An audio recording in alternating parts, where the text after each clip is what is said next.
What is up, YouTube? My Cowboys family here, bringing you guys the latest update on our very own Dallas Cowboys. And, of course, as always, thank you so much for joining us here tonight on a Saturday.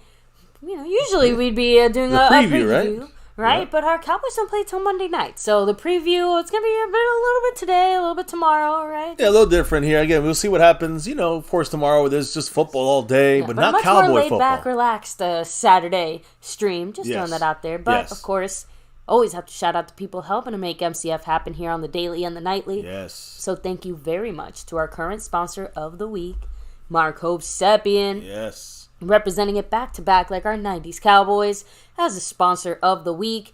Also with some tight end representation there. He's got some Ferguson. 87 points on the stream, boss. He's also in the lead once again, currently top of the board in first place this week.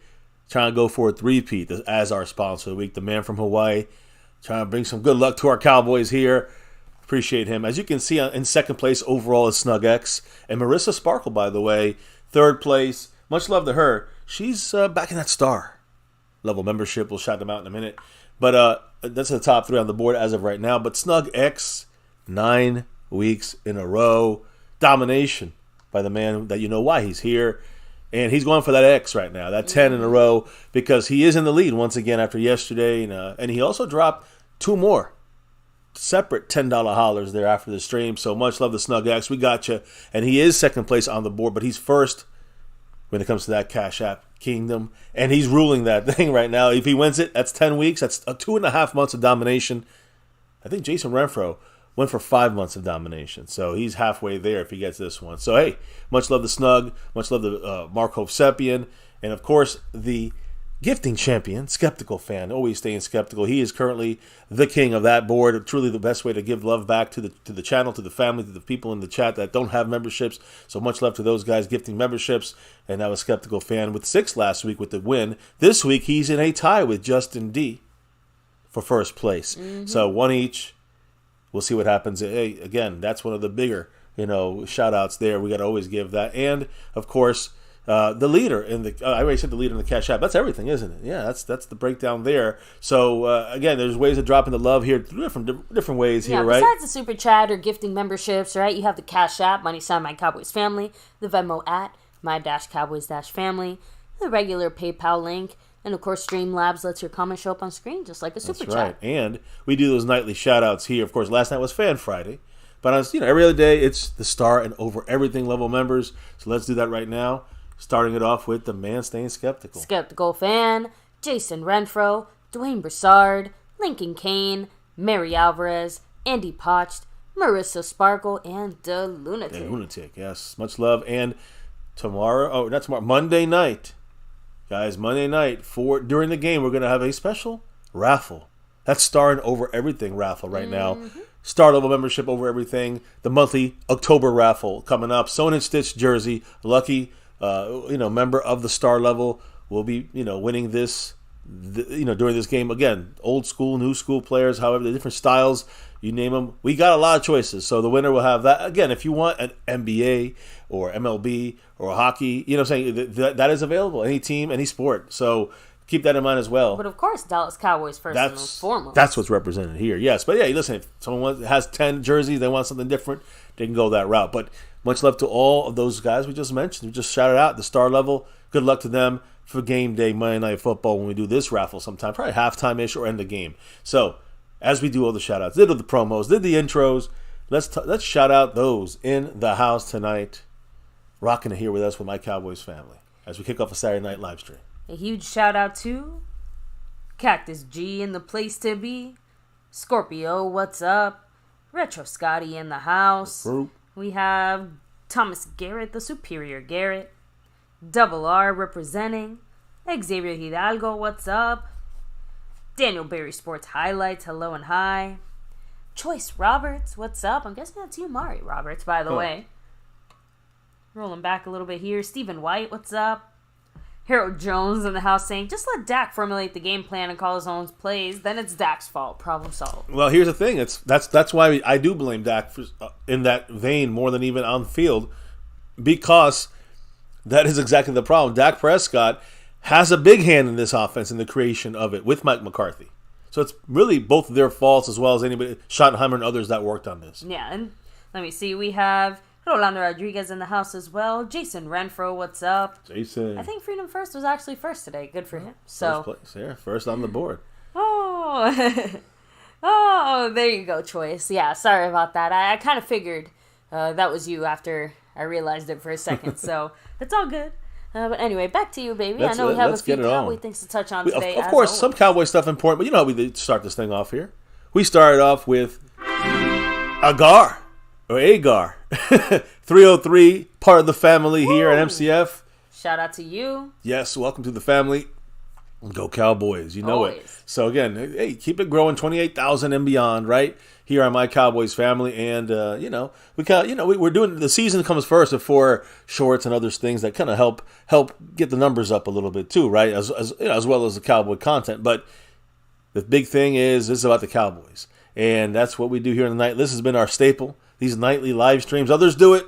We've been doing it. We've been doing it for years and years. So appreciate everybody here, the family growing, and yes, hey, by the way, big shout out to you, baby.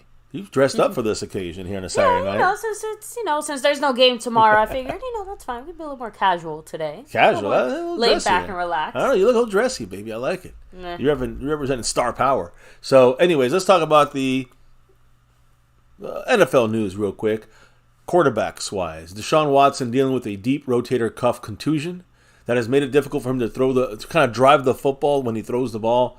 So there's a belief that he's going to be probably ready to play maybe as soon as next Sunday against the Colts. It's not going to happen anytime this week. So that's kind of where it sounds like there. And then Vikings quarterback Kirk Cousins. If they're thinking about trading him, moving him around, guess what?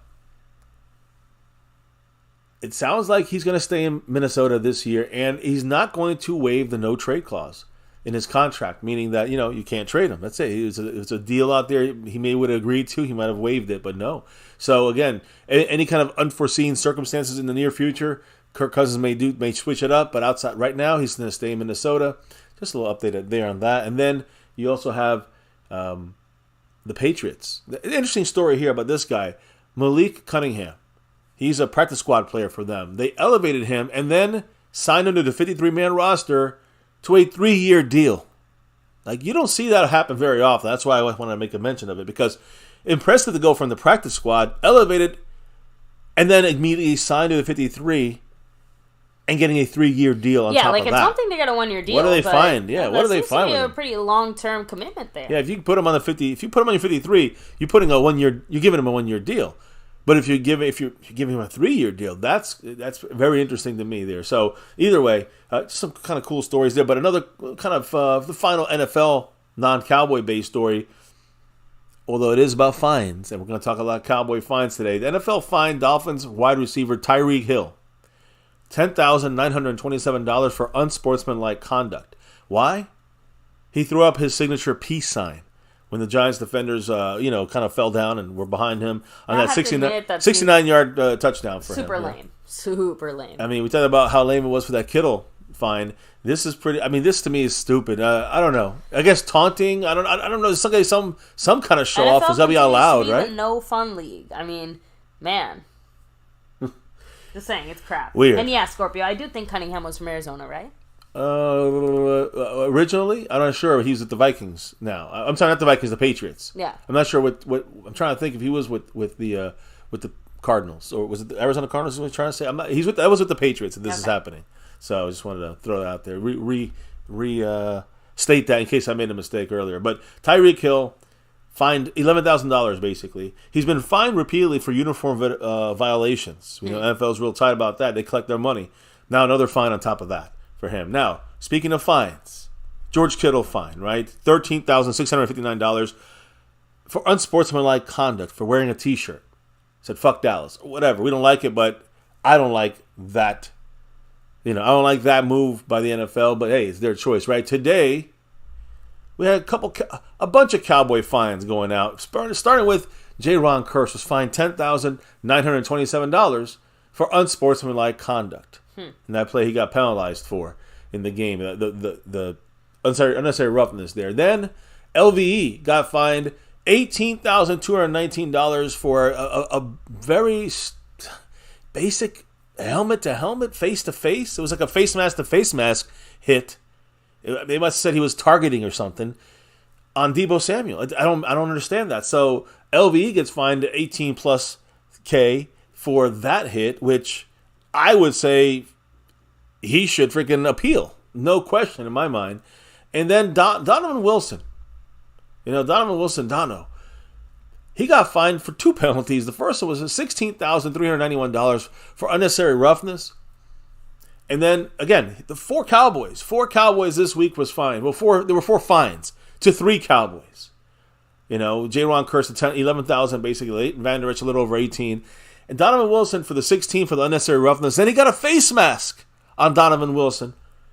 Another $10,927, $11,000 on that. I mean, guys, this is insane to me. You got 17, 27, 37, 47, like $55 million plus. I'm sorry, $55,000 plus just on Dallas Cowboy players getting fined.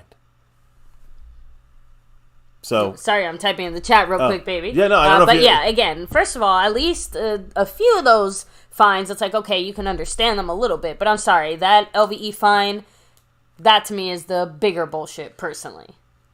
Out of all of them. I mean, I think they're all a lot. Again, maybe it is. I think all of them are bullshit, but at least some of them you can maybe halfway understand them. But that LVE one seems a tit for tat type of thing. I don't know. I don't know. I just don't understand how they are finding Donovan Wilson twice in the game, and then it's like 4 Cowboys fine. I don't think anybody else has anything close to this happening to them in their games. Are we just undisciplined? I do think it's stupid that Donovan Wilson got fined twice, 2 separate times. Total $27,000 do they plus. ever say what specific plays or what specific things? Yeah, are being fined for? They've mentioned them. And there's one who was incidental on it, and I don't know what the hell they're finding everything right now nowadays. I don't know. It seems crazy to me. This is my opinion. I agree. So by the way, shout out there to Captain DCW. He's flexing. Ooh, 22. Yeah, you heard that right, Mike? Emmett Smith. You know it. That Navy Blue membership. Much love, Captain DCW. I shouted him out.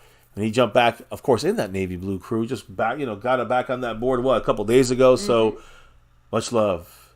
He's doing that. It's the Captain DCW who, we know he has another team that's kind of his team there, but he has some true OG love there for the Dallas Cowboys. So much love to you, Captain DCW, and as always, go Cowboys. Always. So anyway, back to you, baby. Again, I still think it's bullshit. The whole penalty, and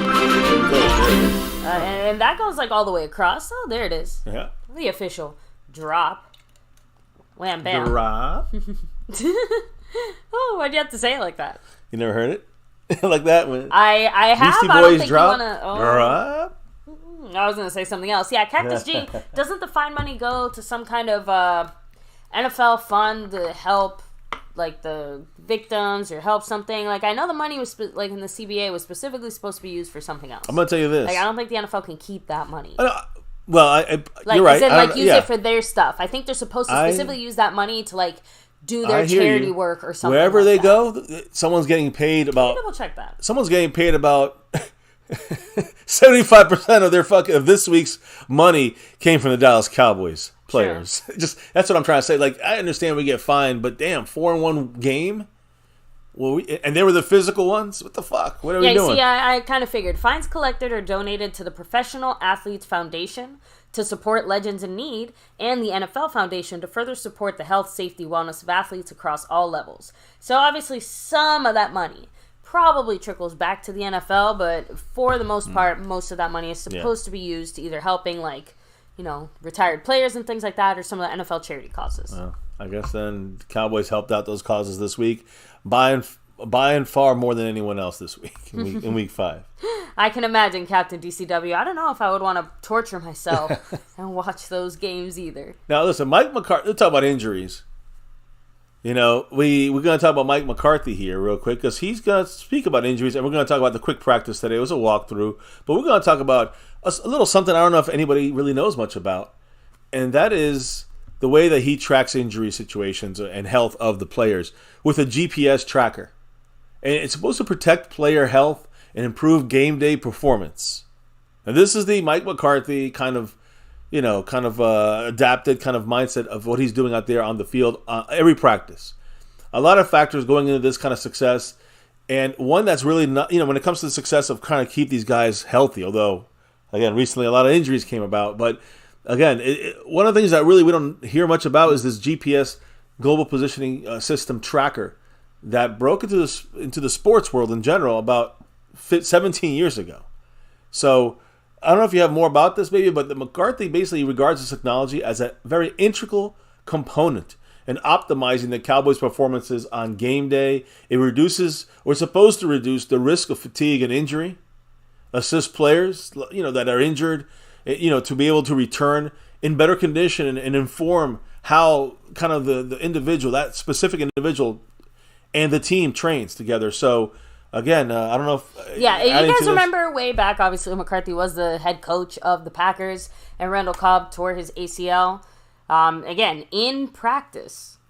In the Washington game, actually. So one of the things that kind of led up to that situation is I guess he had a really heavy, practice week. And McCarthy was kind of thinking, hey, maybe he should take it a little easier in this game. And then, of course, that happened. So that's kind of one of the more background factors on why he personally... And that started has been more open to accepting some of those analytics when he heard about some of it, even though at the beginning he even straight up said he was not on board, he was skeptical. But that injury was kind of one of those things that happened was when? stuck in 2018? This 2018 happened... with Randall Cobb, right? Yes. And so he was working that week. They overused him in practice. He gets hurt in the game, and that stuck with him. And what year was it, 2018 you said? I'm sorry. 5 years ago. So 5 years ago... Wow, with the coach of the Packers, right? And he kind of felt he overused Randall Cobb. He saw he overused him. Yeah, and that was hurt. the early days of analytics, because he basically said that he did have some information basically kind of coming back to him saying that he was overusing Randall Cobb, and then it kind of, again, went left. Jared Jones, by the way, our Jared Jones. Yeah. He appeared on the show here, Jerry. He's come by a few times. Yeah, and listen, I'm going to just, Oh, who's that behind? I'm taking over the screen here, baby. I think, Jared Jones. Oh, shit. He said something here. He's out. He's listening to some MyCowboysFamily, and Jared said, quote, "The same trackers tell him where his DoorDash order is at." I had to interrupt the show for that, baby. He's probably watching that little app telling him exactly where his food is. Yum, Thank you, yum, Captain yum, DCW. yum. Take it easy, man. Yes, much love DCW, and much love to Jerry Jones. So I'm going to try to keep this super simple. Obviously, no amount of statistics or data or numbers is going to keep players healthy. Injuries happen, but one of the things that we can do is use some of these kind of metrics and things like that. So most of us have seen the movie, what is it, Moneyball? Yeah. Right? Yeah. Right, and how analytics basically completely revolutionized baseball. So a similar thing kind of happened in the NFL. It wasn't as dramatic, it wasn't as big, but there was kind of a wave of analytics being implemented in a bigger way, whereas back in the day, only one or two teams were brave enough to have analytics departments. Now, pretty much every single team has one, and you're stupid if you don't. So McCarthy specifically said, and I do want to read this quote, he said, "We don't want to turn weight rooms into practice fields and laboratories. Right? But we do want to get data that can help with workload management and setting up weekly rhythm scheduling that maximizes readiness and performance." So you've noticed it already a few weeks into the season that players will take, we'll either have Tuesday veteran days or Wednesday veteran days. We'll have other guys kind of taking vet days or taking it easier. Right, so we've seen that already happening with Tyron Smith and other players. Yeah. You can see them resting him. And again, this is just literally, we're going to talk about the injury situation in a couple of minutes. But yeah, the better way of adding that in there is basically this GPS technology. Each player is kind of using it, and it's kind of calibrated individually to each player. For example, Micah's numbers are going to look really different than, let's say, Dante Fowler or Juan A. Thomas. No offense to either one of those guys. So, yeah. But the point is that beyond that, each one of these. I'm sorry. No. I was dumb. I'm listening. It is different. So basically, long story short, McCarthy's using these types of individual numbers for each one of these guys to manage their workload and try to keep them healthy throughout the season. And that has been one of the big things that our analytics department is focused on. There's specific coaches that are basically meant to monitor the players so they kind of keep up with everyone, see who's kind of hurt or banged up or taking it harder in practice, and they kind of use that data to manage the workload going on from that. Cactus G says, speaking of analytics, what good have they done for winning? As far as the Cowboys are concerned, that's where I can see where we're still waiting for that payoff, right? From the analytics. This is the McCarthy thing, right? But analytics are important in the NFL for other teams that have succeeded and done well and won Super Bowls based off analytics. So for winning, it's done a lot. For the Cowboys, not too much yet. Look, in a general sense, I think it's overall obviously kept most of our players healthier. Like I said, we're still playing football. There's no way to completely eliminate injuries. But I do think it's done a great job of keeping... You kind of notice it in some of our older veteran players, right? Mm-hmm. They seem to be playing longer, more consistently, healthier. Now, does that mean the entire team is? Does that mean everyone's on the same page? Does that mean it fixes all the other problems or things we have going on? Absolutely not. But at least in this way, we can see how analytics are being incorporated throughout the team from a top to bottom approach, and we've kind of already seen a lot of this, like I said, just in the practice rhythm and the way that you see players either playing or not. Yeah, getting vet days, getting rest days. I'm assuming that also goes into determining snap counts and things like that as well, good right? Point. Yeah, that is for the player's health. It's kind of not overworking. So if you overworking. ever wonder, hey, why is this guy not here? Why are we not seeing this person? Consider that it could be, more of a personal injury situation or a snap count situation. I mean, again, that's why you look at a younger player, healthier player, generally speaking, like CeeDee Lamb. When you see him kind of take a day off, at practice, McCarthy's doing this. McCarthy is taking CeeDee Lamb and saying, hey, take a vet day, basically. Mm-hmm. Even CeeDee Lamb, a younger, healthier player, right? He did this before New England game. He had him take a break, right? Why? Because his GPS numbers were beyond the normal. And again, they didn't want to risk him like the Randall Cobb situation some 5 years ago, right, with Green Bay. So McCarthy, he schedules lighter practices on Wednesday so he can push the team harder on Thursday. That was yesterday's type practice. It was a Friday, but our Friday practice this week is a Thursday practice. And again, it's always that second practice, that middle practice is always the toughest one. Of course, the next one, like today's, which is usually a Friday practice because we have a Monday game. It's a Saturday practice. It's a walkthrough. So we did get Tyron Smith hurt and he missed 2 games in a walkthrough, but hopefully it never, knock on wood, happens again. So again, what matters is where these GPS numbers kind of report back to them. The application of sports science in the Cowboys performance model is a big kind of push from McCarthy. Not just the analytics group, but McCarthy, and he's used this before the analytics department got beefed up this year. So it measures speed and distance, change of direction, movement patterns, and overall workload. It's a fantastic tool, of course, for McCarthy. He believes so, and the Cowboys have embraced this that a lot of organizations don't kind of follow through with this, right? The Cowboys have 2 different tracking devices to collect data. It's a catapult device slipped into a pocket on the back of the jersey, right underneath the neck. Zebra devices are another type that are basically pockets below the left and right shoulder. That's how they measure this stuff. So the players remove their jerseys upon leaving the practice field, and then the electronic reader scans the information and turns off the devices. So the training staff then later on removes them and places them in a box for the next day. Yeah, and at least for the player, all they're doing is putting their jersey on and taking it off. It's literally not any different than anything else they're doing. They don't even know what's going on. They don't even... They have no clue. Yeah, they have no clue. I mean, they have no clue. Like not no clue, but it doesn't even interfere with their day. That's what I'm saying. It's not something you think about the same way that you probably don't think about, if you're wearing a smartwatch or something, or even your phone, right? Like, you're not thinking about the fact that it's probably counting your steps or things like that in the background. Yeah. And the thing is, if it was something that got in their way or was distracting, that would be, we could say, well, that's a criticism there. But this doesn't hurt them in their practice in any way. So it is a great thing. Yeah, and again, by the way, several players actually spoke positively, in favor of it, right? So we can say whatever we want, but when players themselves are the ones that are saying things like this, like Curse said, I heard about it more my first year here than I did in any of my previous stops. We didn't talk much about GPS in other places. Here it's big, and that's something that Coach Mike is big on. Again, something that, for me, whether we like it or not, whatever he's doing on the field, Mike McCarthy, but this is something I didn't know about. This is, like, to me, it's like taking the curtain up, and then you can see kind of what's going on behind the scenes, whether it works or not, whether it's good or bad. Yeah, remember, with fatigue injuries specifically, right? That could be, fatigue injuries. Yeah, so even Zach Martin, although Zach Martin he's kind of a little more old school, even I'll admit it, right? He said, it's more for those perimeter guys who are running routes all day, making sure that they're not getting too much work on their legs and making sure their legs are staying fresh. So, for example, Zach Martin is saying, for him at least, he doesn't get as much value out of it, and for him, it's probably not as good. But for guys like Tony Pollard, guys like CeeDee Lamb, guys like Micah Parsons, guys that are obviously running and moving more, heck, even Dak Prescott to a certain degree. Not this year.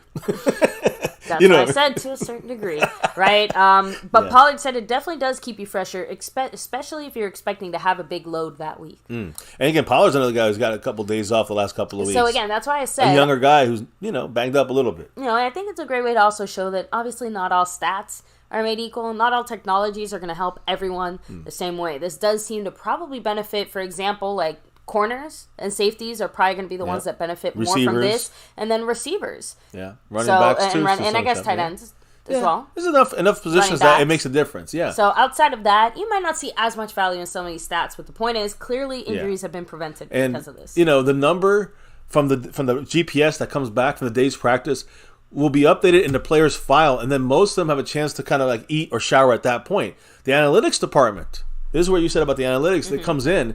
They compile a complete report for that day. Britt Brown, the Cowboys associate athletic trainer, and Harold Nash, the team's strength and conditioning coordinator, meet for about 30 minutes every afternoon after practice, collecting these numbers, discussing the findings. Both have reviewed the information before getting together. And then the GPS numbers are used as it's not a fail-safe, but it's a tool in injury management / prevention. There's no absolutes, of course, guys, but it provides crucial information and input when it comes to risk assessment for the practice, really for the game day. So I hope the Cowboys seem to be doing this, and it seems to have worked most of the time. You can't help certain injuries, you just can't help, but most of the time it seems to have helped. The last couple of years, I don't know. This year, a lot of injuries going down. I don't know if it's all related to this or not, but in the end, it's about achieving a high, sustainable level of performance to prepare these players for games and using the GPS as a guide. So I got to say, I am, again, whether we hate it, love it, this for the player impact and how much they're getting used in the week in practice, I think you cannot go wrong when it comes to the science part of figuring things out. You shouldn't just use it only, but as a guide to go with your gut. McCarthy's got a big gut. We got to hope that works, and I think that does work pretty well. I don't know if there's anything else you have on that, baby, but no, like very I said, interesting information there, I thought. Like I said, it's always kind of good to know what's happening behind the scenes. At least the players seem on board with this. Yep. But let's just hope that we see that kind of come pay dividends as the season goes on. Again, right now, a lot of tears in that damn fucking knee, so I don't know how that figures in, but... Obviously, one thing I like Retro Scotty said, he's like, okay, so McCarthy pushes the limits of physicality, but we're not seeing it on the field. Maybe push for some more innovative and creative play calling. Agree. Right? Like, you're managing these players so carefully to then not use them explosively in the game. Like, what's even the point? What's the use? Yeah, if you're going to manage all them... that hard work goes to waste. You're going to manage them. When are you going to manage them so they can be allowed to push themselves, right? So I hear you, man. That's a great point by Retro. So, speaking of pushing themselves and these players, injured or not, injuries, whatever it may be. Today, Mike McCarthy spoke. It was a real quick press conference for him, his little daily press conference before the practices. He talked about Kevontae Turpin. He said yesterday he took all of the reps, and he took all of the reps today in the walkthrough, the mock game today. He said he was a full participant on Friday, yesterday, and again, with that low ankle injury. So that's major there, and that's the way, that's what Turpin had said himself. McCarthy spoke about Jonathan Hankins, who was not on the field yesterday as well. Returned to practice today for the walkthrough. And again, he was sick. Remember that, guys. He has a cold or a flu. So does Chuma Edoga. He's not back yet. But the word is he's expected back tomorrow morning. Good news on Chuma Edoga per Mike McCarthy. Jonathan Hankins back in the field already, so he's got through that. There's a little sickness going around, a bug going around. Yeah. Looks like Hankins is kind of done with it. It looks like Edoga is going to need one more day. They're both working through this illness. So Kevontae Turpin with the ankle, Jonathan Hankins with the illness, Chuma Edoga with an illness. Again, all these guys, all trending towards playing, according to Mike McCarthy, for Monday night's game. Okay, these are basing off of McCarthy's comments. The walkthrough for tomorrow, the final walkthrough before they fly out back to LA, back to Cali, that's the final threshold. So we'll see what the updates. If there's any updates tomorrow, you might see some guys being, kind of moved up to no game designation. We'll see what happens. But the Cowboys had a lot of players on this week's injury report. The great news is it looks like most of them will be available Monday night. Let's talk about the practice report and take McCarthy out of here. And let's go from the main guys here. Kevontae Turpin, number 1, carries no game status designation. That means he's playing all in, guys. Again, yesterday full practice, today full practice. Kevontae Turpin's good to go. So if you guys had a question about him, he is in. Chuma Edoga, with the illness, officially listed as questionable for the game on Monday, which we understand he was not in today in practice. He did not practice today. So Chuma Edoga, questionable, but expected back tomorrow. Probably be a no game, game status designation, which means he should be okay as our backup for tomorrow's game. And then, I guess you could say the biggest kind of one that sticks out here. Well, C.J. Goodwin's listed as out. No surprise. I mean, he's not playing for at least 4 or 5 weeks. And then you got Leighton Vander Esch, who's going to be on IR. Again, out 4 or 5 weeks, 6 weeks. He's also listed as out. He still hasn't been moved off the roster. So these guys have to still be listed, right? Both Goodwin and Leighton Vander Esch. Deshaun Wright, full practice this week. Still, 21-day window. Deshaun Wright probably will not play this week. He's not on our active roster yet. So, and again, I could go through all these guys. Marquise Bell, Tyler Biadasz, Damone Clark, full practice today. He's full, ready to go, which is great news there. Neville Gallimore, Jonathan Hankins, Malik Hooker, Tony Pollard, Tyron Smith. All these guys are on the report here, guys. Donovan Wilson, all these guys. Full practice today. All these guys, no game status designation. All these guys will play against the Chargers Monday night. So, great news there. The only guy that's left that did not, is not going to play. Yeah, Mike Adana's wanting to know, are there any updates on Rashaan Evans' status? It's funny you mentioned that. I was just going to bring him up. But no, Rashaan Evans will not play this week. He's not playing this week. This is per Stephen Jones. He's on the practice squad. He has to be elevated. Tomorrow we'll find out that information, if he is elevated or not. But what I'm hearing, the expectation, I'm being honest, I wish I could tell you something different. He's not going to be elevated this week. The expectation, he'll be elevated probably after the bye, which it makes sense. It's that Rams game, right? So we're going to be, MCF's going to be at that Rams game. We'll probably be entertaining the first appearance of number 32, Rashaan Evans. Yeah. Davis. Rashaan Evans on that field. So that's one to watch there. Now, the only guy, like I said, C.J. Goodwin out, Leighton Vander Esch out, Chuma Edoga questionable. We have one guy who's doubtful. And doubtful means out to me. I mean, that's what it basically means. And it's this guy right here, Wanye Thomas. Wanye Thomas, unfortunately, with the hamstring, he suffered it after that game, was on the rehab basic situation the entire week. He was doubtful. I mean, he did not practice again today. So 3 straight days, no practice. For special teams, a guy that we also may be using a little more in the defensive side of things, takes a step back this week in the sense of has to probably take, again, doubtful means like I don't think there's been a player in the NFL who's had a doubtful designation. I think 1 or 2 guys have played in like the history of the doubtful designation. So unless there's an upgrade to questionable tomorrow, after the walkthrough, I think if he stays doubtful, he's not going to play. That's going to be my call on that. That's my thought on that. Hamstring situation, you probably want to take that with care, right? You don't want to rush him back on the field with a hamstring and then tears. So you just don't want to fuck around with that. So again, what does that mean for us though? With no C.J. Goodwin and no Wanye Thomas, we're missing some of our best key special teams players in coverage. Thank goodness they don't have a good returner, a below average returner over there. But still, anyone can break one if you fall asleep. And right now, we've got to have Tolbert step up, playing that gunner role. And, another guy, Israel Mukwamo, I expect to see him back on that field this week. He's been inactive the last couple of weeks with guys like Wanye Thomas and C.J. Goodwin out. Going to be out for this game. Let's be honest about that. So it's called a hamstring contusion. So it's not really a hamstring strain, which is good news. It's a hamstring bruise.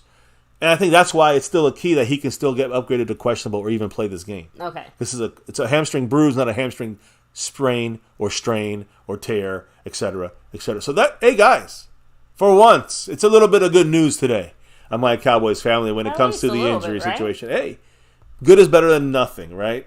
So there you go, guys. Just wanted to break that down for everybody and just kind of any quick comments in the chat maybe about this as we move on to the Chargers and a couple last points, and then we're done for the night, guys. Get your last comments, your thoughts, your drops in the house here. I appreciate you all. ZamDFW said, we have to remedy what San Francisco did. They knew we needed to commit extra resources to stop the run, which opened up the passing game. Yep. Need to stop the run with the front seven, or we're going to have a long day. I can't disagree there. I mean, we have to not keep. We've used too much of the safeties to come down there and run support. That's where the issues will come when they start breaking us down and hitting us farther down the field and able to make bigger plays happen, especially if they can hold back the pass rush. Richard Scotty in the chat saying, Quinn, I guess, just doesn't want to hurt certain players' feelings. I kind of responded that in the chat to saying that Quinn seems to be working with what he has. But that I agreed with ZamDFW that we don't really seem to have a specific answer to the way that the 49ers attacked us, because it basically felt like a more finessed and upgraded version of the way that Arizona attacked us. So I was going to say, that's the reason why, because the Cardinals showed the way that Niners have better players that followed that path. Yeah. Now, if the Chargers follow that path, can they do it? That's the question. They can do it if their players are good enough. If they're working better and they're not making mistakes and fucking shooting themselves in the foot, like the Cardinals didn't do that. The Niners just demolished us. So we're the ones shooting ourselves in the foot. We do that against any team, we will lose against any team in the NFL. If we play better overall football, and McCarthy can tweak this thing a little bit on offense, and we can stop the run on defense. And, when you stop the run, you got to then, the pass rush has to come. I'm going to tell you some good news about these matchups, the keys to victory. It's going to be coming up right now. But there's very important stuff going down that if we do, we should have a much better game defensively against this Charger team. I'm confident about this. But I'm confident, but like Skeptical fan is and says, I always stay skeptical because I'm confident, but I got to still see it happen. We'll talk about it here in a minute. I know, I agree. So, Getting Money, what's up, saying we need Travis Hunter in 2 years or Sanders. Yeah, that's quarterback style. He's saying, listen, forget Sanders. I don't think that he's ready yet. We'll have to see how he does in the next couple of years. But, yeah, look, that'd be a typical Jerry Jones move. The son of Deion Sanders coming to Dallas. You know what I'm saying? I can see Jerry Jones, and it's the biggest hype machine, keeps hyping. Look, I can tell you, regardless of whether we will or won't, for damn sure, Jerry's going to make it seem like we will. So it really doesn't matter what ends up happening. Expect that to be the way that things go, right? Yeah. So Cactus G said, back to retro, that, Quinn can't really afford not to, if necessary.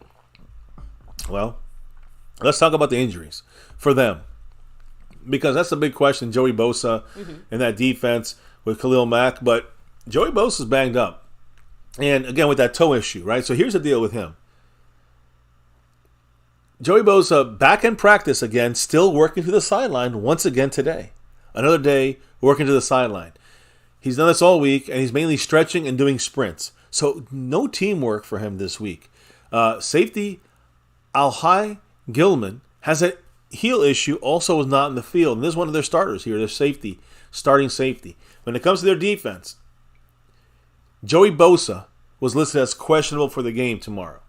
He was listed as limited in practice earlier today. So, no practice all week, limited in practice, but same stuff. He did the same stuff. He could have been listed as limited the whole week. So that's going to be interesting to see which way it goes. Still keep an eye on him playing, but even if he does, I don't expect many snaps from this guy. So, Bosa, I expect him to see a lot less snaps if he even plays. He's listed as questionable. Nick Williams, listed as questionable. He's their starting nose tackle. Again, could be a run opportunity for the Cowboys. We can run inside, but we're much better a chance at being successful. We run outside the tackles. I'll tell you the key spot we need to run today. But anyways, the point is, that is the Nick Williams update there. He's listed as questionable. And tight end, Donald Parham Jr., he's their backup. He is listed as also as questionable with the hand issue. Doubtful. Their defense, 2 more defensive players doubtful. So they're already going to be hurting inside with a banged-up Nick Williams. They're going to be hurting on the outside with Joey Bosa, probably not playing this game. And then you got their cornerback and safety also. A safety that's probably definitely not playing this game, along with, and that's Alahai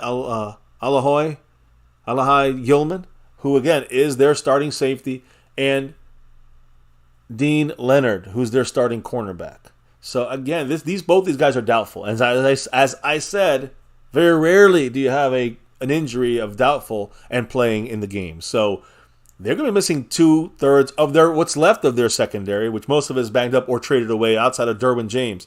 They don't have anything much else there. And Asante Samuel Jr., I guess you could throw him in there. Those are the two main guys on their defensive backfield. Linebackers are and the defensive line is if no Joey Bosa, except for Khalil Mack, who's their real main weapon, number 52 right there. So that's the way they're looking on the defensive side. On the offensive side, when it comes to the injuries, you have, again, a lot less injuries at tight end that's banged up. But we look at Herbert and Eckler, which are guys on the practice report. They're all good to go.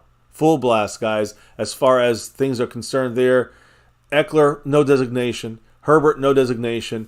Both guys full practice all week.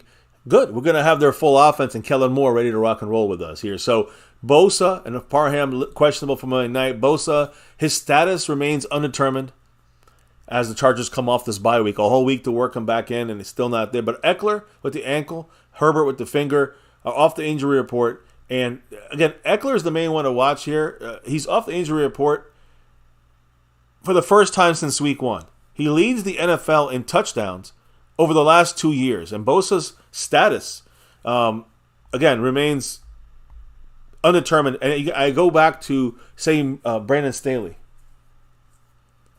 the coach for the Chargers, head coach of the Chargers. He actually was interviewed, and he brought up the Joey Bosa game status. He said, quote, "We'll see. He's progressing, but we will see." Don't sound good, but still got to keep an eye on that. Again, if he expects a normal workload for Austin Eckler on Monday night, again, back since week 1, full practice, he said, quote, "Yes, I think that's fair say. We'll trust what we see on game day, but we expect him to go." Not just go, guys. He's going to go, and he's going to get, I'm telling you, he's going to get a lot of snaps.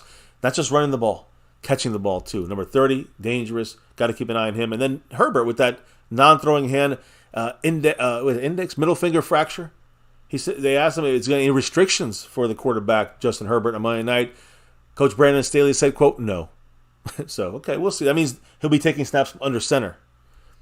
Now, Dean Marlowe, another safety they have, they're trying to get back on the field there. I mean, they're having problems getting all these guys out there because they're injured. But Dean Marlowe, who's number 20, and he's a backup, might have to sit in there and step in, and he would have to come in there for, let's say, Derwin James, right? Like we said on defense.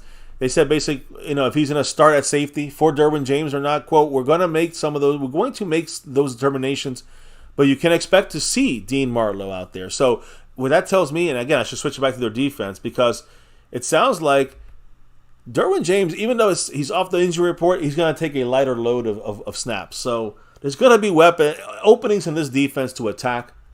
And I'm going to break it down here in a minute, but baby, anything you want to interrupt me with? Or are we good? We're good? If we're good, I'll keep going because I got a ref check coming. No, all good. There's referees coming in this game that we got to kind of watch on a consistent basis here.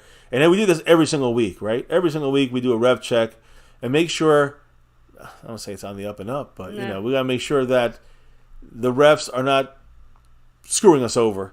And that McCarthy, in my opinion, McCarthy has to be the guy who kind of studies this and practices towards the game day of what we need to see from our players being a little more cautious about certain penalties or not, depending on the refs. Now, this week, Land Clark. Yes, that's his freaking name. Land Clark is the referee. He served several years in the NFL officiating development program. So he was, before entering the NFL and, before he was actually a ref in the NFL, he was a ref in the Pac-12 conference, worked as a referee and deep wing official. He was also the ref in the 2013 BCS National Championship game. Land Clark was hired by the NFL in 2018. So he's got, 5 years this is his 5th, 6th year in the NFL. And he was, as a field judge then, promoted to a head referee 2 years later in 2020. Must have done a good job. Retirement of Walt Anderson, he took over that spot. Now, this is not the guy. This is just a general ref. I think it's our week 1 ref. But let's talk about primetime games for Land Clark. The referee is going to do our game. The road team on primetime games are 4-0.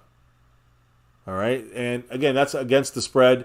When you use the spread, 3-1. So this ref for this game, Land Clark, should be able to I don't know. I want to say help. It doesn't help us, but he basically favors the road team a little bit more often than not, especially in primetime games.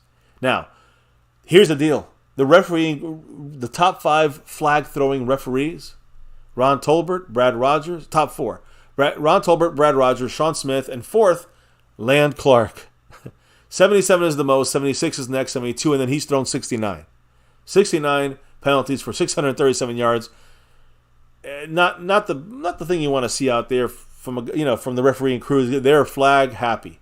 5 weeks of this season so far, 4 referees are calling at above 60% of their overall penalties on the offense, and he is one of them. Land Clark is one of the refs. So guys, he don't throw that many defensive penalties compared to the offense. He's looking at offensive penalties. You have to. The Cowboys hopefully are more disciplined on offense. Of course, you got to be disciplined on defense. When you do a stupid J-Ron Curse move there, or Micah Parsons, going off sides, that is on the player. There's no refereeing is going to help us there. No matter what the refs are looking for or not. But these guys, Scott Novak, 68% calling on the offense. Brad Allen, 66. Tolbert, 63. Sheffers, 60. And when you look at the leaders throwing, when it comes to the offensive line, Land Clark throws it at 34%, the offensive line. A third of his penalties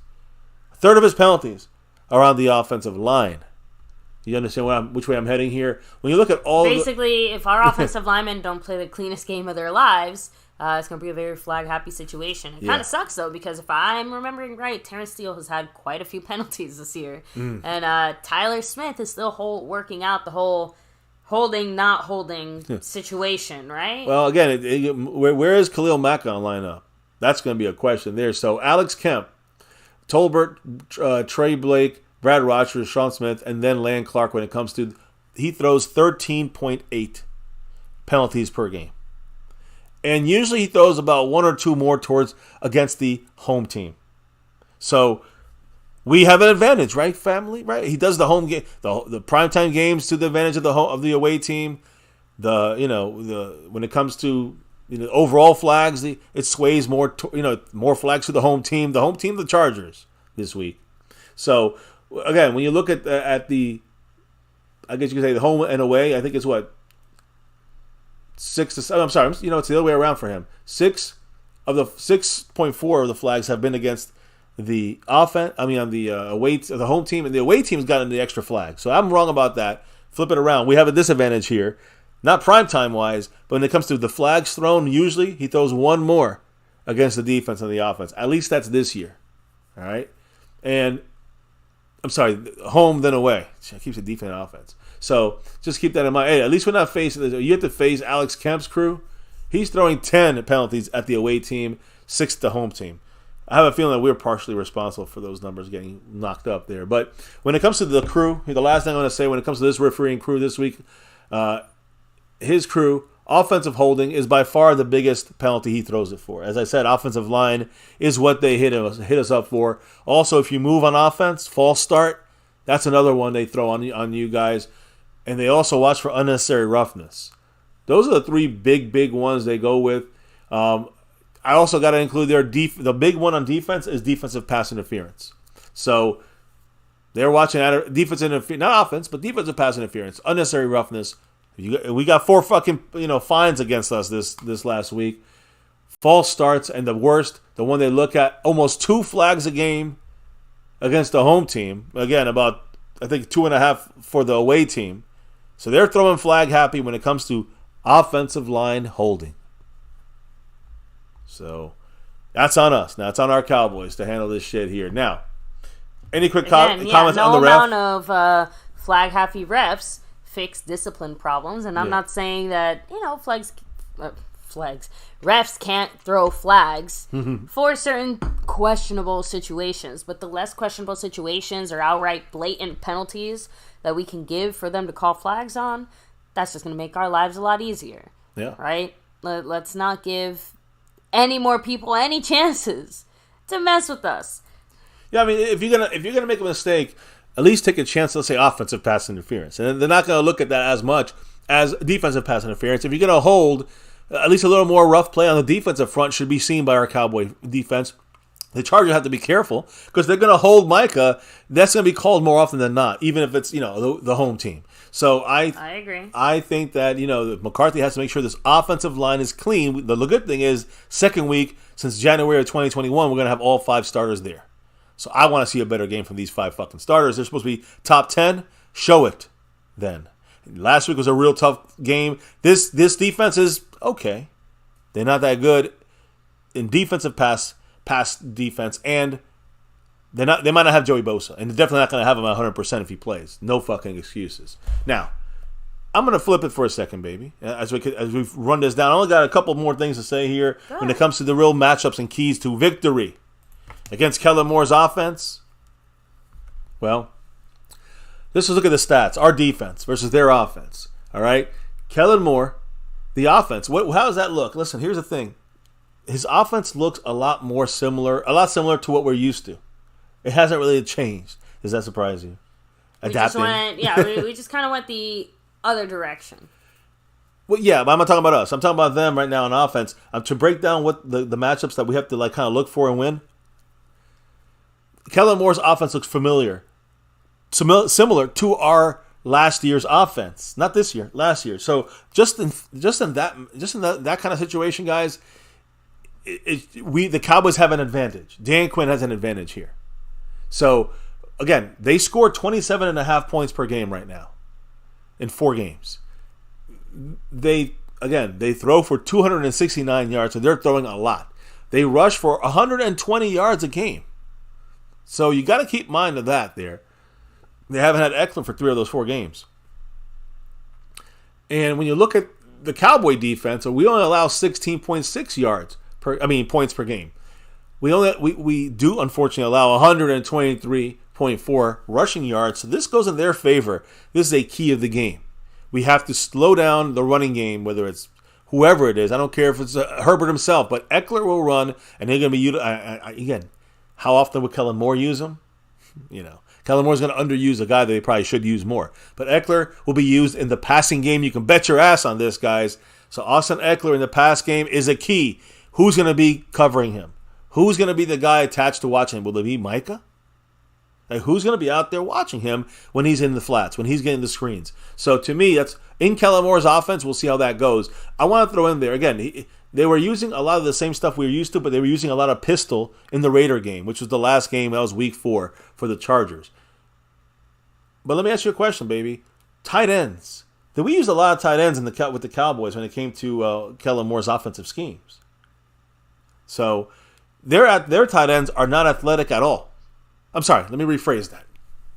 Their tight ends are very athletic. And they're not a focal point of their offense, which is interesting. When he had that again, it's very similar to what we're used to from him. But when he's using the tight ends and with the Cowboys, he was much more, it was much more kind of like the safety blanket for the quarterback.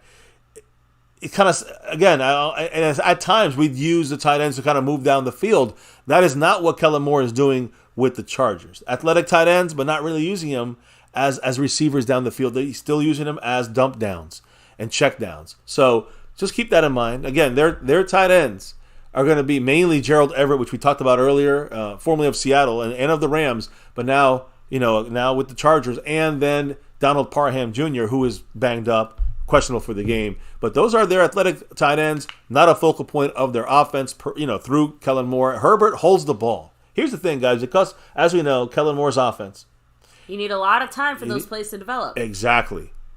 And when we seen that with the Cowboys, you're going to see that with the Chargers. Herbert holds the ball just longer than you've seen in the last couple of weeks of quarterbacks. And when he's under pressure, and again, there's no reason why he should not be under pressure with our front. He holds the ball even longer. Like, he hesitates longer. And again, with Kellen Moore's offense, we know it takes 2.5 seconds or so for things to develop. If he ain't seeing it right away, he's in trouble. Our defense should be in his face. So blitzing is not a good idea for the Cowboys. You want to put pressure on with only 4. We can do that. Cowboys have been doing that for the most part all year. So we need to continue going with our 4 guys. Micah, I don't know what his role is going to be. He's not going to be rushing every single time. He's going to be playing some linebacker. So you cannot blitz unless you're using 3 guys and then you bring that fourth guy in a blitz kind of from anywhere situation, that's not considered a blitz. You're only bringing 4 guys still. When you bring 5, it's a blitz. So the Cowboys cannot bring more than 4 too often because Herbert does do well against the blitz. He gets the ball out quick when he sees the quick opening of a blitz. I know, again, Dan Quinn's defense a little more strategic and they hide and disguised. But still, if he sees it, Herbert will kill us there. So that's some keys here we're looking for. When it comes to his receivers, even Mike Williams out. He's one of their top guys. He's out. Only 2 drops this year from receivers. The Cowboys side, our offense, we have 9 drops this season from our receivers. And personnel packages. We know what Kellen Moore loves to use, 3 receivers. That means 11 personnel. He uses a lot of 11 personnel, a lot of 12 personnel, and a smidge of the 3 tight ends and 13 personnel. But when they come out in 11 personnel, when you see 3 receivers on the field for the Charger offense, guess what they're going to do? Pass the ball. They're pass heavy. I'm not saying this because it's Kellen Moore. This is proven by the statistics, by the analytics. Those are the facts. When you see 3 receivers, usually 85% chance it's going to be a pass, and more passing. When they're in 12 personnel, which means 2 tight ends and 1 running back, it's more balanced. They throw, it's like 50-50. They throw and they run when they're in 12 personnel. When there's 2 receivers, it could be either or, a little more disguised there. When there's 3 receivers, it's a pass. Remember what I'm saying, guys? This is how you kind of break this down. The defense has to be ready. You know Dan Quinn will be. And I just want to, again, mention one last thing about the offense. Austin Eckler, he's back now. Mike Williams as a receiver is out, I think, for either the season or a very long time.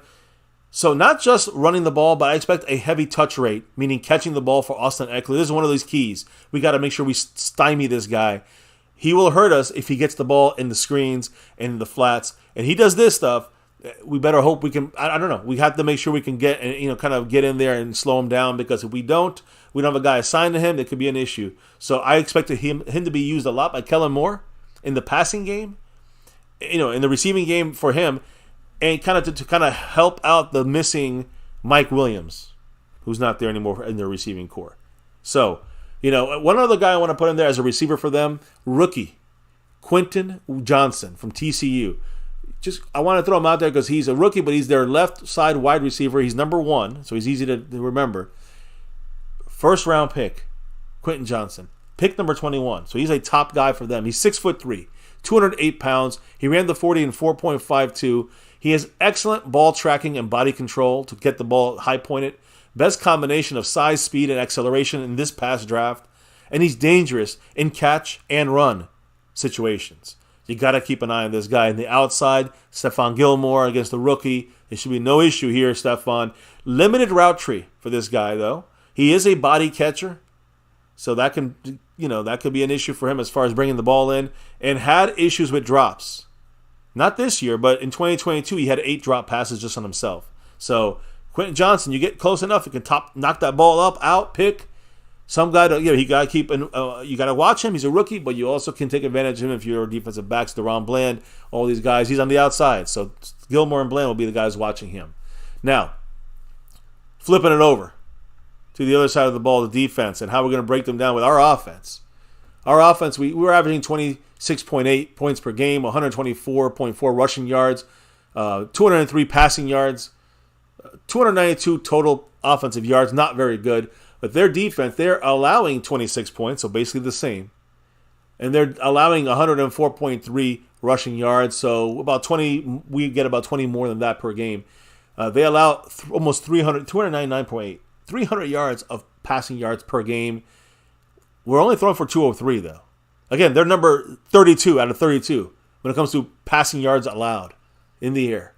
So that's how we kind of match up with them. And again, I was going to say turnover differential. We don't turn over the ball that much until this last game against the Niners. We're still +6. The Chargers, they're +5. And again, they do allow 404 total yards on defense for them. That's, again, one of the worst in the league. Still, they have some abilities. And they're in a 3-4 defense most of the time. 1 nose tackle, 2 kind of 5-tech guys. And they have 2 linebackers, and of the 4 linebackers, the 3-4. Those outside guys are Bosa and Khalil Mack. They're rushing a lot. So that's what you got to watch on their defense there. I think in this game specifically, expect Micah Parsons to actually play linebacker more than you expect, just because of the specific linebacker deficiencies that we have. But he won't be doing that full time. Right. Saying that that's obviously going to have to be. Sorry, I'm responding to a comment in the chat. Yeah, okay. No, okay, that's fine. I'm talking about their defense. I know. Going back to you. Sorry, I saw a comment. I just wanted to respond to it real quick. Back to you. Good I just catch. because we're talking about these types of matchups and things like that. Well, that's what I'm saying. Head said if Micah plays a lot of end, that's another problem. Right. He's going to drop back into linebacker a lot more than we're used to. Some of those plays you might have seen Micah on the sideline. He might be at linebacker.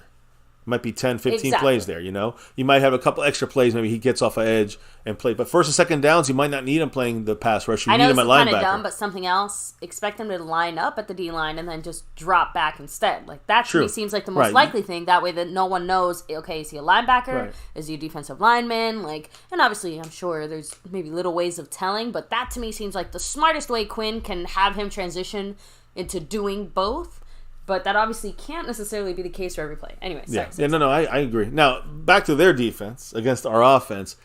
3-4 base, right? A lot of cover 2, cover 3, cover 4 defensive looks on the secondary. But here's the key about that. Middle of the field for the Chargers, almost always wide the fuck open. That's a key we got to take advantage of. They are running crossing routes and little deeper kind of post routes through that middle area, which we haven't touched. We don't even attack that the last couple of weeks. We go to the outside and flats and the quick passes, and that's Mike McCarthy got to fix that. So, again, we got to attack them. That's why I always said, I like the McCarthy basics, but you have to tweak it for every team. And I think that when you see their weaknesses in different spots in other teams, you got to attack the motherfucking weaknesses. We got the goddamn players and the playmakers that can do that. So, we got McCarthy better wake up. Chargers play a lot of zone coverage. 7th most, 82%, guys. 7th most in the NFL, the coverage. Now, I know Dak likes man and all that stuff, but you know what? With the minimal time he'll need in this McCarthy offense, he better find the open spots in the zone.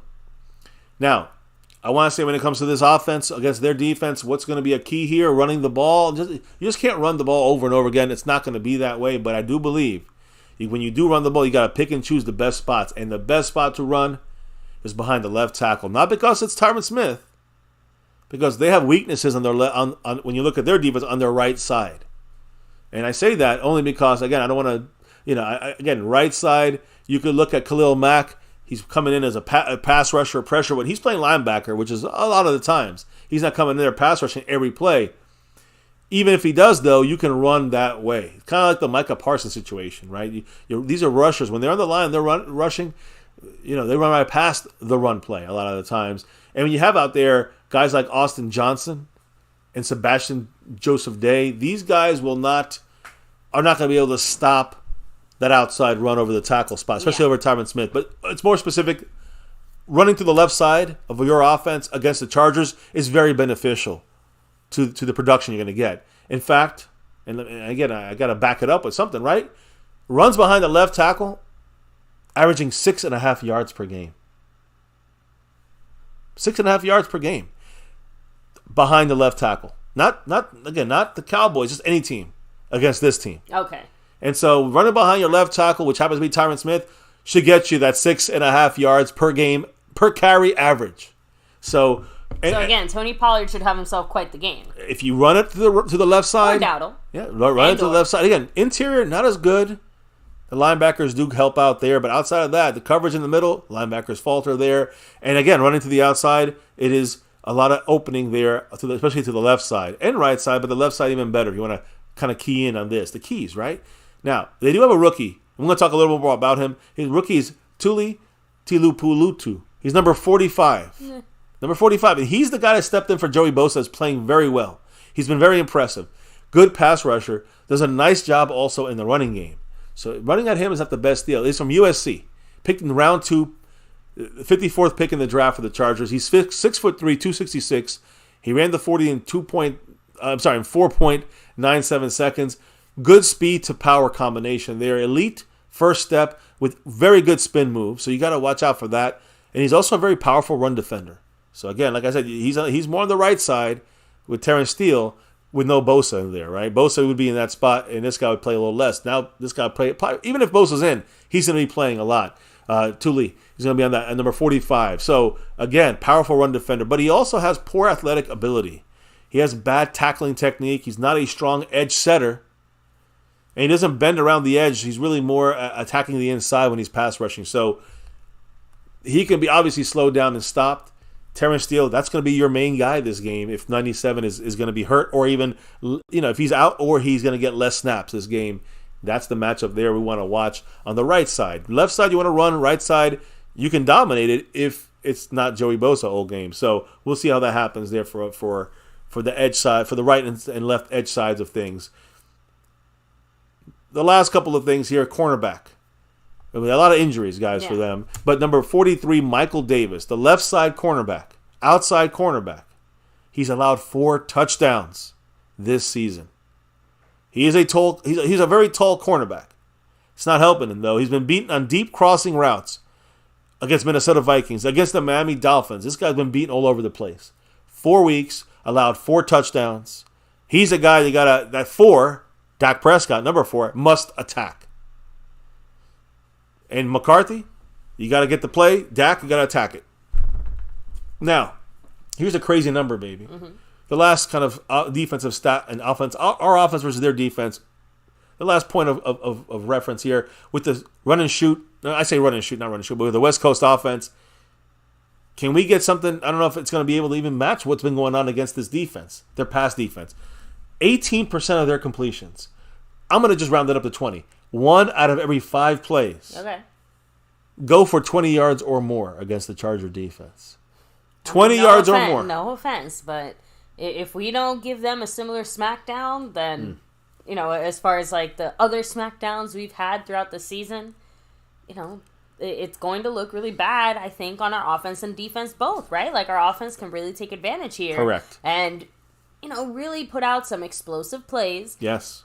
Some dynamic red zone situations, right? Hopefully. Like, heck, if you don't want to do some red zone situations, you can still set yourself up for one of those, 1 in 5 plays that goes 20 plus yards, and right? That's a touchdown. You don't have to be in the red zone. And that's my point, is that this Charger team allows big plays, but the Cowboys haven't gotten big plays this year. They've done the dink and dunk kind of stuff. McCarthy made it that way. So 1 out of 5 plays, about 1 out of 6 plays for sure. There should be a 20. Again, these are not about running plays. These are passing plays. We're not talking about the run. We're talking about the pass. 18% of the completions allowed go for 20 yards or more. So you can hit this team deep. You can hit them on yards after the catch, the yaks. Come on, guys. Come on, Cowboys. Come on, Dak. Come on, Mike McCarthy, receivers, everybody. Let's get on the same page and get something going here.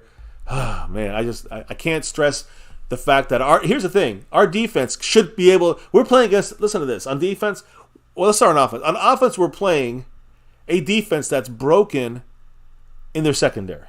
One of the worst out there right now. They're not great. They're all right at stopping the run, but they're not great at stopping the run. We should be able to score those 20 points the offense can put on that board. But here's the best part about it, baby, because even though they do have a high flyers out there with Kellen Moore throwing the ball and Justin Herbert, and of course Keenan Allen, and number 30, Austin Eckler. Even with all of that out there, if our defense is facing a quarterback that holds the ball longer than any quarterback has held it in the recent last couple of games.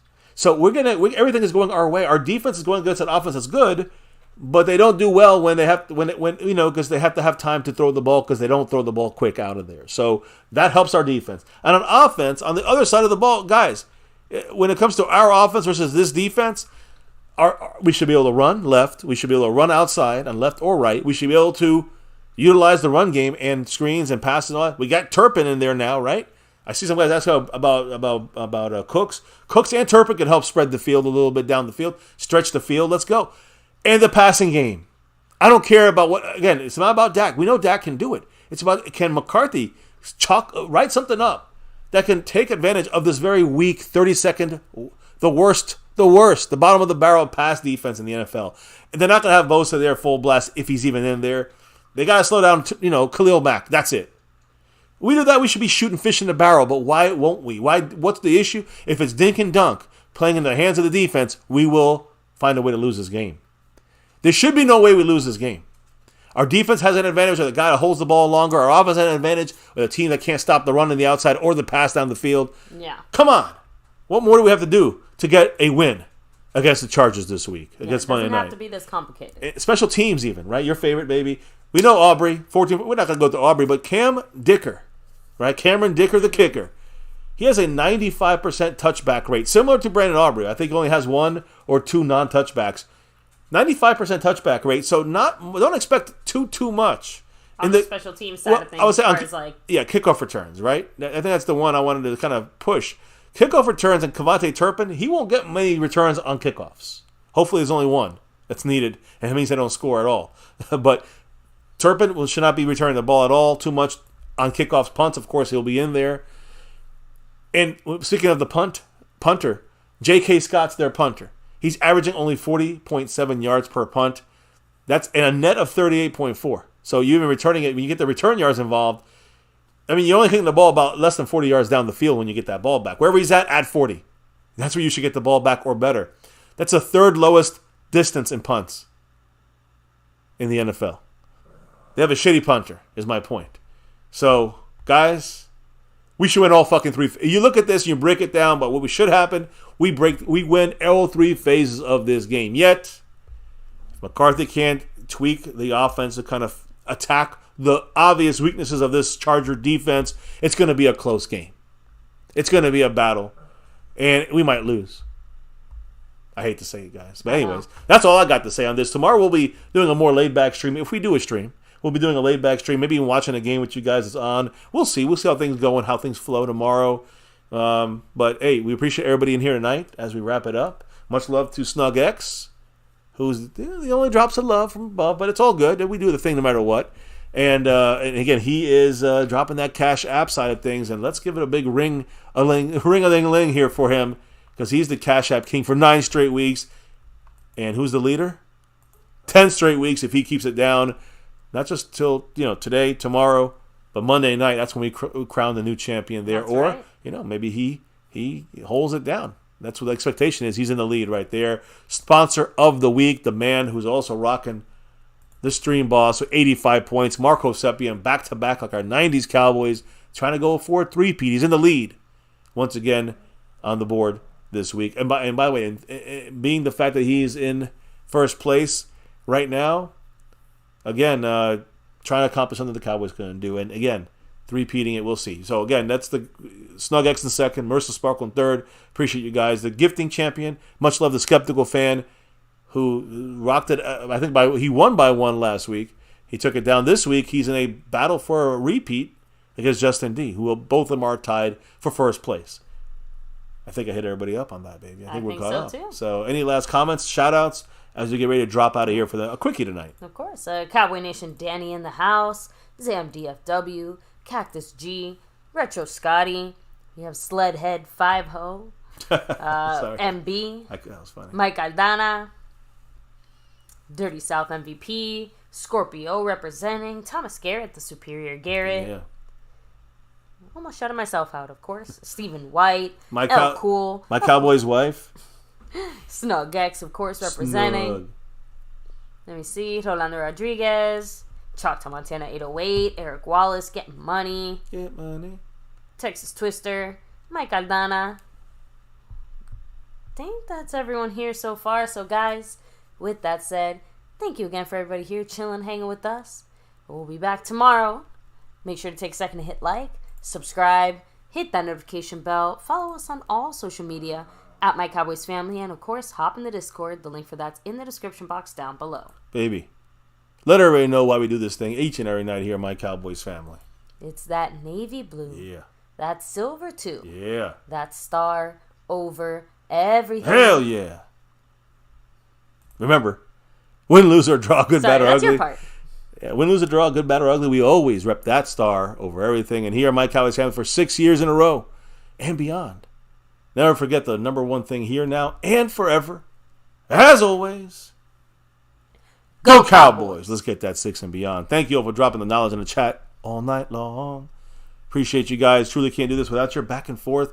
Again, much love to Snug X, who's trying to take over all over the place with the drops of love from above. Appreciate everybody here, the memberships and all that good stuff. And as we drop out of here for the night and clock out of here for the night, relock and reload, we'll see a fun, relaxed show tomorrow, or you just see us Monday night for the game. Either way, guys, can't wait till we get to that game. Monday Night Football, get ready. It's a must-win, in my opinion. It's a must-win, believe it or not, as we go into the bye. But, guys, before we say bye-bye here, baby, before we can drop out for the night, tell everybody what we got to do before we drop the F out of here. We got to drop the beat. I made you wait for it. Yeah, you held them out to just the very last second. Guys, it is a Monday night game. It is. It is. It's a Monday night game, guys, and we're going to go. This is an 8-day week, not a 7-day week. This is an 8-day week. We might be back tomorrow for a little relaxed kind of, football Sunday, relaxing chill stream, but we'll definitely be back Monday night to close it out this week with the big game, Dallas Cowboys at the LA Chargers. A Monday Night Football, baby. Let's go. Let's go, Cowboys. A must win, like I said. A must win, and I don't say that lightly. Here, we talked about the ref check. We talked about the 0% charge for Kellen Moore there, and of course, Bosa's running low on his number there. So is Wanye Thomas. We'll see what happens, guys. Tomorrow, we'll know the final situations on those guys, and expectation is, we expect a good game. Unfortunately, it should be we should destroy them, but I expect a good game, a close game, because, I don't think McCarthy's got the stuff fixed yet. It needs to be fixed on offense, and hey, we got to stop number 30, Eckler. The defense got everything. Everything is in our favor to be able to get a win here against Kellen Moore and the Chargers. Here in MCF, it's about that navy blue. That silver 2, that star for everything. Never, ever forget the number one thing right here, my Cowboys family. Much love to everyone. Hitting that like, subscribing, and hitting that notification bell. Might see you tomorrow. Definitely see you Monday night. Much love to all, guys. Have a great rest of your weekend. Stay safe. Peace. And never, ever forget. Go Cowboys!